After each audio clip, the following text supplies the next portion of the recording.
Class 10th हर student की life का वो पहली सीढ़ी होती है जब वो अपने करियर की शुरुआत करने वाला होता है। इसके बाद क्लास 12th का पड़ाव आता है, फिर वही स्टूडेंट ग्रेजुएशन करता है, फिर वो अपने कॉम्पिटिटिव एग्जाम में लग जाता है या फिर वो नौकरी की खोज में निकल जाता है। तो जरूरी ये है दोस्तों कि जब आप अपनी पहली सीढ़ी चढ़ रहे हैं तो पहली सीढ़ी तो बहुत ठोस होनी चाहिए, वो बेस स्ट्रांग होना चाहिए, क्योंकि अगर नींव ही खराब होगा, बेस ही खराब होगा तो उस पर इमारत स्ट्रांग खड़ी करना बहुत ही टफ टास्क हो जाता है। ठीक है ना। तो इसीलिए आज मैं आपको यहां पर कुछ चीजों पर डिस्कशन करने वाला हूं। मैं आपको बेसिकली ये बताने वाला हूं कि जिस दिन आपका पेपर है उस दिन आपको किस प्रकार से उस पेपर को अटेम्प्ट करना है ना। मैंने बहुत स्टूडेंट्स की प्रॉब्लम देखी है कि सर आता सब कुछ था लेकिन पेपर छूट गया, मैं पूरा पेपर अटेम्प्ट नहीं कर पाया। तो मैं आज आपको यहां पर बताने वाला हूं what is the right way, किस प्रकार से पेपर को अटेम्प्ट किया जाए एसएसटी का बोर्ड एग्जामिनेशन में, ताकि आपके सारे क्वेश्चंस टाइमली कंप्लीट हो जाएं। स्वागत करता हूं मैं आप सभी लोगों का पीडब्ल्यू फाउंडेशन चैनल पर। दोस्तों मैं हूं मोहम्मद आसम और चलिए अब इस पर्टिकुलर डिस्कशन को हम लोग शुरू करते हैं। बहुत ध्यान से इस चीज को सुनिएगा। सबसे पहले मैं आपको यहां पर कुछ चीजें बताने वाला हूं जो आपके लिए हमेशा लाइफ में अप्लाई करेगी। ठीक है, देखिए पहली चीज, जब आप कुछ कर रहे हैं अभी यहां पर एसएसटी एग्जाम के लिए तो आपकी एक स्ट्रैटेजी होगी। मैंने आपको स्ट्रैटेजी को लेकर काफी कुछ बता दिया है, यानी स्ट्रैटेजी मतलब प्लानिंग, और प्लानिंग आपने यहां पर फुल प्रूफ कर ली है। मैंने आपको प्लानिंग के लिए आपकी स्ट्रैटेजी यानी ऑलरेडी डिस्कस करी है। अब क्या स्ट्रैटेजी होनी चाहिए इस वक्त दोस्तों? इस वक्त तो कुछ नहीं बचा है सिवाय इसके कि आप रिवीजन करिए। जिसका पेपर आ रहा है उसका रिवीजन करना है, क्योंकि अब टाइम बहुत कम है ना। और जो कुछ भी रह गया है उसके लिए आप अपनी प्लानिंग, अपनी स्ट्रैटेजी बना के अब उसको एग्जीक्यूट करिए, यानी अपनी प्रिपरेशन को और धार लगाइए। और इस वक्त हर व्यक्ति की स्ट्रैटेजी अलग होगी। किसी का ज्यादा कंप्लीट हो चुका होगा है ना, उसको कम टाइम चाहिए होगा कंप्लीट करके, ज्यादा टाइम रिवीजन पे उसको लगाना पड़ेगा, और किसी का बहुत कुछ कंप्लीट हो गया होगा, पूरा कंप्लीट हो गया होगा, वो रिवाइज कर रहा होगा। सो अपनी सिचुएशन को एनालाइज करिए कि आप कहां पर हैं, अकॉर्डिंगली आपको उस पर करना है।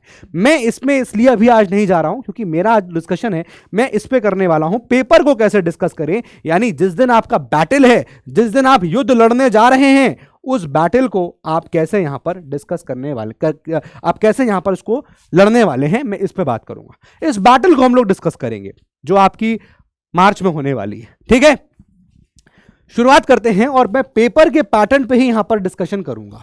ठीक है, अब यार दोस्तों आपका जो पेपर है एसएसटी का जो बोर्ड्स में आने वाला है वो आपके 6 सेक्शंस में होने वाला है ना।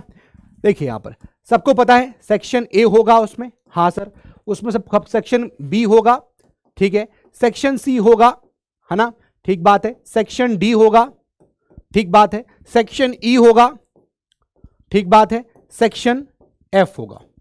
तो ये हमारे 6 सेक्शंस हैं जो यहां पर होने वाले हैं पेपर के अंदर, और हर सेक्शन का अपना अलग वेटेज है। दोस्तों टोटल 3 घंटा 3 आवर्स आपको मिलने वाले हैं, और आपके टोटल इस 3 घंटे के जो पेपर आपका एसएसटी का होगा वो 80 मार्क्स का होने वाला है, रिटन वाला, है ना। 20 मार्क्स आपके इंटरनल है, 3 घंटे मिलने वाले हैं। सेक्शन ए जो है दोस्तों आपको पता है 20 मार्क्स का होता है ना, 20 मार्क्स का सेक्शन है। और ये सेक्शन में आपको एक्चुअली देखोगे तो 1 मार्क्स का है ये, और इसमें 20 क्वेश्चन पूछे जाएंगे। 1 मार्क्स का है और 20 सवाल है, तो टोटल कितना हो गया? 20 नंबर का हो गया। ठीक है, उसके बाद जब हम मतलब ये ऐसा है कि आपको जस्ट आपको बहुत एमसीक्यू टाइप या 1 वर्ड टाइप क्वेश्चन इसमें होगा यहाँ पर, क्लियर है। तो 1 मार्क्स के होंगे और 20 सवाल होंगे, तो 20 क्वेश्चन नंबर के ही हो गया। ठीक है, जो सेक्शन बी है दोस्तों ये 2 मार्क्स का होगा और इसमें 4 सवाल होंगे, तो ये आपका यहां पर हो जाता है 8 नंबर का। ठीक है, जरा समझिएगा। फिर उसके बाद सेक्शन 3 की बात करेंगे तो ये 3 मार्क्स का होगा दोस्तों, और यहां पर नंबर ऑफ क्वेश्चंस कितने होंगे? 5 होंगे। ये मार्क्स है बेटा, ये मार्क्स है, और ये नंबर ऑफ क्वेश्चंस पे बात हो रही है। ठीक है, ये मार्क्स है कि हर क्वेश्चन कितने नंबर का है, और ये आपका पता रहा है कि कौन से कितने क्वेश्चंस होंगे। फिर हम सेक्शन डी की बात करेंगे तो यहां पर दोस्तों आपको लंबे लंबे क्वेश्चन मिलेंगे, यानी यहां पर जो क्वेश्चन होगा वो 5 मार्क्स का होगा, और आपको इस तरह के 4 क्वेश्चन मिल रहे होंगे। ठीक है, तो ये आपका देखेंगे तो ये आपका 15 मार्क्स का हो गया। ठीक है, और ये वाला देखेंगे तो 5 चौका 20 नंबर का हो गया। क्लियर बात है। अब आगे देखिए सेक्शन ई की बात कर रहे हैं, तो ये दोस्तों क्या होता है आपका, ये केस बेस्ड होता है ना। केस बेस्ड के लिए दोस्तों 4 मार्क्स का आता है ये। ठीक है, और ऐसी आपको 3 केस बेस्ड आएंगी। ध्यान रखिएगा, हिस्ट्री से आपको डेफिनेटली केस बेस्ड मिलने वाला है, पॉलिटी से डेफिनेटली मिलने वाला है, और उम्मीदन ज्योग्राफी से मिलने वाला है। हिस्ट्री और ज्योग्राफी से डेफिनेटली आपको मिलेगा, और मुझे लगता है हिस्ट्री, ज्योग्राफी, पॉलिटी से मिलने वाला है। ठीक है, तो यहां पर आपको 4 मार्क्स का एक केस बेस्ड स्टडी होगा, जिसमें आपके 3 क्वेश्चन होंगे, 2 क्वेश्चन 1-1 नंबर के होंगे, जहां 1-1 लाइन के आंसर आएंगे, और एक 2 नंबर का क्वेश्चन होगा जिसमें आपको 2 पॉइंट लिखने होंगे। और ध्यान रखिएगा, केस बेस्ड स्टडी में आपकी एनसीईआरटी के अंदर का कोई पैराग्राफ होगा, इसलिए एनसीईआरटी की रीडिंग बहुत इंपॉर्टेंट हो जाती है। बात समझ में आ रहा है? ठीक है, तो ये टोटल कितना हो जाता है आपका? 12 मार्क्स का हो जाता है। और सेक्शन एफ है, ये आपका मैप बेस्ड होगा दोस्तों। ये आपका यहां पर एक क्वेश्चन होगा जिसमें 2 मैपिंग करनी होंगी, और एक होगा जिसमें 3, तो टोटल ये 5 नंबर का हो जाता है। तो अगर हम यहां पर टोटलिटी देखें अगर, तो 20 और 20 40 हो जाता है ना? ये 20 और ये 20 40 हो गया, 8 और 12 अगेन 20 हो गया तो 60 हो गया, 60 के बाद फिर 15 और 5 अगेन 20 हो गया तो 80 हो गया। तो टोटल ये आपका 80 मार्क्स का पेपर इस प्रकार से बनता है। किस सेगमेंट को कितने टाइम देना है, कितना समय देना है, उस पर जरा यहां पर बात कर लेता हूं। आप उसी प्रकार से कोशिश करिएगा एग्जाम के अंदर कि आप समय दे। वैसे इट कैन वेरी, हो सकता हो किसी को कम समय लगे, जितना मैंने आपको मैक्सिमम टाइम दे रखा है। कोई अगर बहुत स्लो भी लिखता होगा तो भी उसके लिए देखो यार, यहां पर आपको दिख रहा है 20 नंबर का पहला सेक्शन है, 20 सवाल होंगे, लेकिन ये आपके एकदम 1 वर्ड होंगे, जहां आपको टिक मारना होगा, 1 2 3 ऐसे करने होंगे, या 1 वर्ड लिखना होगा। तो don't spend more than 10 minutes on this section. 10 minute से ऊपर नहीं लगना चाहिए, ठीक है ना? ये मैक्सिमम आपको 10 मिनट्स लगना चाहिए, 10 मिनट्स इज मैक्सिमम, क्योंकि आपको टिक लगाना है, 4 ऑप्शन दिए, आपने टिक लगा दिया, या फिर आपको 1 वर्ड लिखना है, तो आई डोंट थिंक कि आप 1 मिनट के अंदर टिक लगा के आगे नहीं बढ़ सकते, या फिर आप आंसर लिख के आगे नहीं बढ़ सकते। ऑब्वियसली आपको 2 सवाल तो कर ही ले जाओगे, सिंपल क्वेश्चन होते हैं।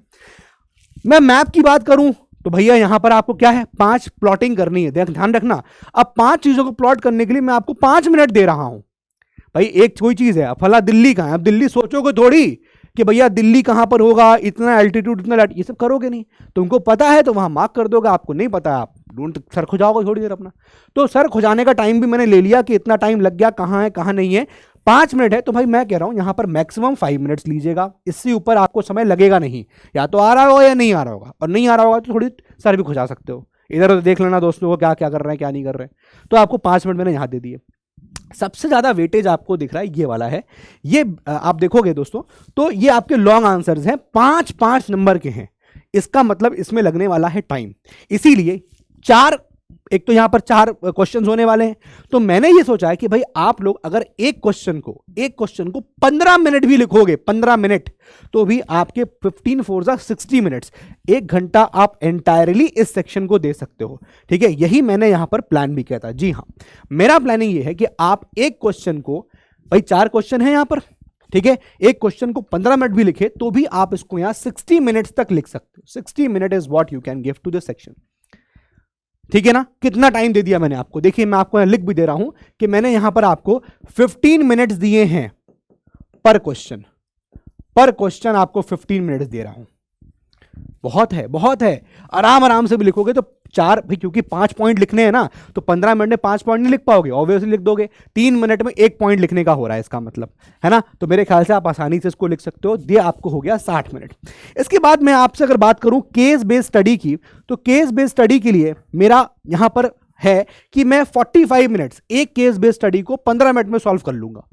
पढ़ना है और मान के चलना एक केस बेस्ड स्टडी में आपके 15 से 20 लाइनें होंगी, 15 लाइनें 20 लाइनें, इससे ऊपर नहीं होंगी। तो यार 7 से 8 मिनट में आप एंटायर पैराग्राफ पढ़ सकते हो। और ये इसलिए आसान हो जाएगा क्योंकि एनसीईआरटी के अंदर से होगा। तो ऐसा नहीं है कि हवाइयां उड़ जाएंगी कि अरे कहां से आ गया, कुछ आ गया, आपके चैप्टर से रिलेटेड कहीं ना कहीं होगा। तो आप समझ जाओगे, पकड़ लोगे कि यार कौन से चैप्टर से, अकॉर्डिंगली अब सवाल देखोगे तो आप समझ जाएगा। आप एक बार पहले काम करना कि पहले पूरा रीड कर देना। डोंट मेक दिस मिस्टेक कि पहले देख लिया, है ना, एक बार रीड कर लेना, पूरा ध्यान से रीड कर लेना, और कोशिश करना कि लैगिंग ना हो, कि बार बार लाइन पढ़ रहे हो। कंसंट्रेशन बहुत इंपॉर्टेंट है। फिर क्वेश्चंस देख लेना, ठीक है।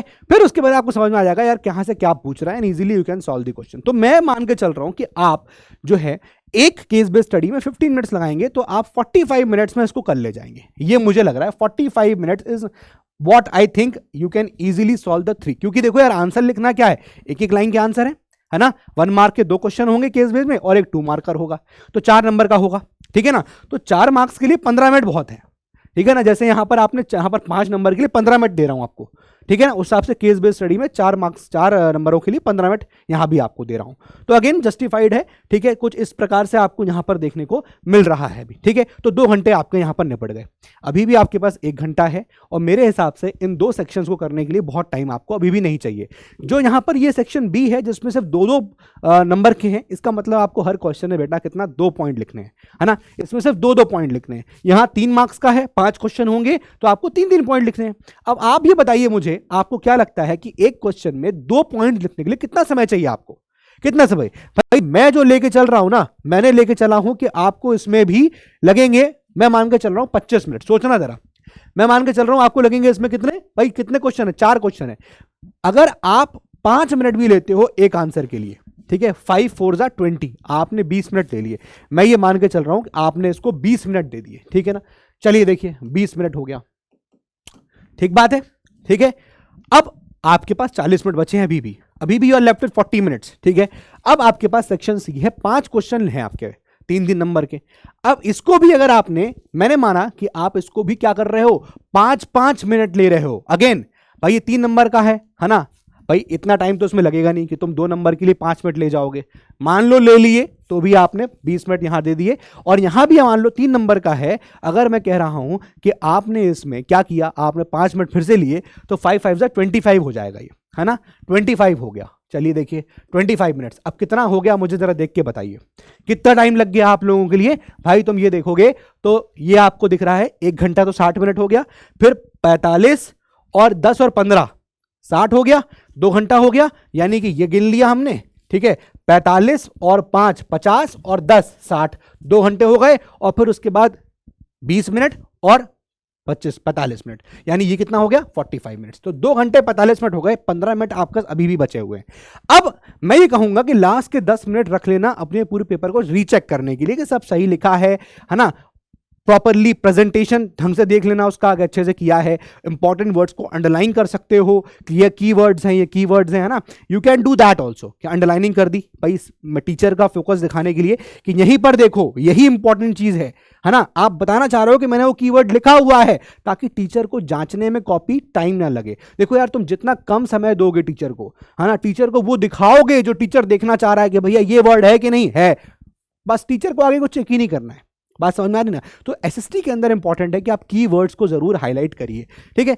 मेरे हिसाब से अभी भी यहां देखोगे तो आप कितना टाइम हो रहा है, 10 और 30, 30 और 20 कितना हो गया 55, 55 और 60 कितना हो गया 55, 115, 115 और 5 कितना हो गया 120, 120 और 40 45 कितना हो गया 165 मिनट्स, यानी कि अभी भी आपका 15 मिनट बचे हैं। अब 15 मिनट आप लोग अपने हिसाब से यूटिलाइज कर सकते हो।